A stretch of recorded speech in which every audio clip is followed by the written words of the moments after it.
நம்ம பிக் மாமா ஸ்லூட்டி சமையல்ல என்ன சமையல்னா புளியோதரை ரைஸ். தேவையான பொருள் என்னென்னு பார்க்கலாமா? நான் ஆல்ரெடி 150 கிராம் புளியை ஊற வச்சு உப்பு போட்டு ஊற வச்சு புளி கரைச்சி தனியாக ஒரு பவுல் வச்சிருக்கேன். அதுக்கு தேவையான பொருட்கள்: வடமிளகாய் ஒரு 10 to 15 மிளகாய் எடுத்திருக்கேன். மல்லி அது ஒரு 6 ஸ்பூன் எடுத்துருக்கேன். கடலைப்பருப்பு, எள்ளு, வேர்க்கடலை,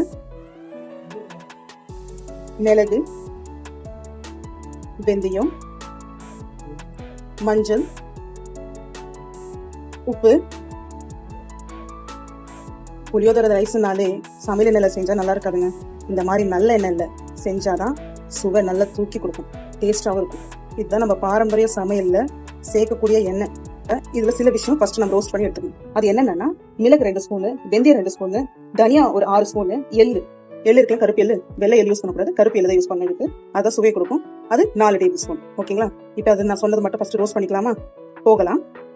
விஷயம் எல்லாத்தையும் வறுத்து வச்சுட்டு நான் ஓகே, இது ஆறுனதும் நான் மிக்சர் கிரைண்டர்ல பவுடர் அரைச்சிக்க போறேன். ஓகேங்களா? இப்போ நான் அதுக்குள்ள அந்த புளி தண்ணி இருக்கு இல்லைங்களா, தண்ணியை ஒரு கடாயில போட்டு நல்லா வத்த விடணும். கொஞ்சம் சுண்ண பிறகு, ஒரு கொதி வந்த பிறகு மஞ்சள் உப்பு போட்டு நல்லா கொதி போட்டு, அதுக்கப்புறம் லாஸ்ட் கருவேப்பிலை போட்டு உங்களுக்கு சுண்ட வச்சு காட்டுறேன். ஓகேங்களா? அதுக்கு முன்னாடி இந்த காஞ்ச மிளகாவை நான் எண்ணெயில பொரிச்சு எடுத்துக்கிறேன். இந்த பொரிச்சு எடுத்துட்டு இதுவும் தனியாக அரைச்சிக்கணுங்க. அப்பதான் புளியோதரைக்கு டேஸ்டா இருக்கும். கடாயில புளி தண்ணி ஊற்றி வச்சிருக்கிறேன். கூட பச்சை கருவேப்பிலை கொஞ்சம் போட்டிருக்கிறேன், மணமா இருக்கும்.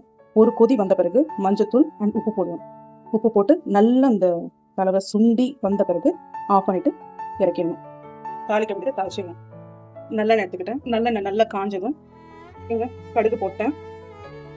இப்போ கடலைப்பருப்பு, உளுத்தம்பருப்பு, இது நல்லா சிவப்பு நிறத்தில் மாறினா அது வரைக்கும் நம்ம ஃப்ரை பண்ணோம்.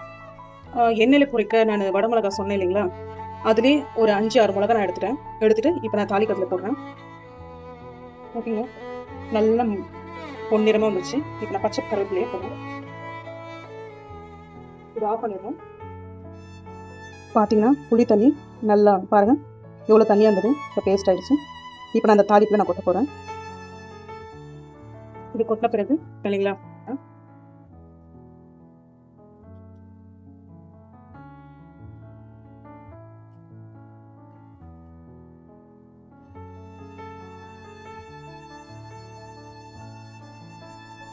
நான் ஃப்ளேம் ஸ்லோ, மெயினாக அடி பிடிக்கக்கூடாது. அதனால தான் புளி தண்ணி தனியாக காய்ச்சினேன், அதை தாளிக்கிறது தனியாக செஞ்சேன். இல்லை அடி பிடிச்சிச்சுன்னா டேஸ்ட்டே சேஞ்ச் ஆகிடும். இப்போ வறுத்து வச்சிருக்க வெடு மிளகா இருக்கு இல்லைங்களா, அதை பவுடர் பண்ணிச்சிருக்கேன், அது போடுறேன். இப்போ இது எண்ணெய் பிரிஞ்சு வர வரைக்கும் நம்ம சிம்மில் வச்சு அந்த புளி காய்ச்சி நல்லா காஞ்சி நல்லா எண்ணெய் திரிஞ்சு வர வரைக்கும் வெயிட் பண்ணலாம். அது முடிஞ்ச பிறகு வடித்து வச்ச ரைஸில் நல்லெண்ணெய் கொஞ்சம் ஊற்றிக்கணும். அப்போ தான் ஒன்றோட ஒன்றா சாதம் ஒட்டாமல் இருக்கும். அப்படி ஊற்றிட்டு இந்த கடலை இருக்குங்களா, இந்த கடலை போட்டணும், பச்சை கருவேப்பிலை போடணும், இந்த புளி காய்ச்சி லாஸ்ட்டாக முடிஞ்சோம் இந்த பெருங்காயம் போடணும். ஓகேங்களா? ஏன்னா ஃபஸ்ட்டே போட்டுட்டா ஸ்மெல் இருக்காது. லாஸ்ட்டாக கொதிச்சு முடிச்சு அந்த எண்ணெய் திரிஞ்சு வரணும், அந்த ஸ்டேஜில் போட்டால் தான் புளி சாதத்துக்கு நல்லாயிருக்கும். பாருங்கள், நல்லா எண்ணெய் திரிஞ்சு மேலே வந்துருச்சு. கலர் பார்த்தீங்களா, ஆஹா சூப்பராக இருக்குது. டேஸ்ட் அவ்வளோ அருமையாக இருக்கும். இது நம்ம ட்ரெடிஷ்னல் ஃபுட்டுங்க. இப்படி தான் புளியோதரை செய்வாங்க. லீவ் இருக்கும்போது இந்த மாதிரி செஞ்சு சாப்பிடுங்க. நல்ல ஹெல்த்தியாகவும் இருக்கும், எந்த ப்ரிசர்வேட்டிவும் இல்லை. நம்மளே கையில் வித் லவ்வோட மசாலா ஸ்பைசஸ்லாம் அரைச்சி போடும்போது இன்னும் அந்த சாப்பாடுக்கு அவ்வளோ சுவையாக இருக்கும். அது ஃபேமிலியோட லவ்வோட உட்காந்து சாப்பிடும்போது இன்னும் அருமையாக இருக்கும். ஓகேங்க, நான் ஸ்டவ் அணைச்சிடுறேன். கொஞ்சோண்டு பச்சை கருவேப்பிலை போட்டு ஆஃப் பண்ணிடுறேன். லாஸ்ட்டாக நான் பெருங்காயத்தை போட்டுடுறேன். அவ்வளோதான், கிளறிட்டு உங்களுக்கு ப்ரெசன்டேஷன் பண்ணி காட்டுறேன். சொல்ல மறந்துட்டேன், இதை செஞ்சுட்டு நம்ம ஃப்ரிட்ஜில் கூட ஸ்டோர் பண்ணி வச்சுக்கலாம்.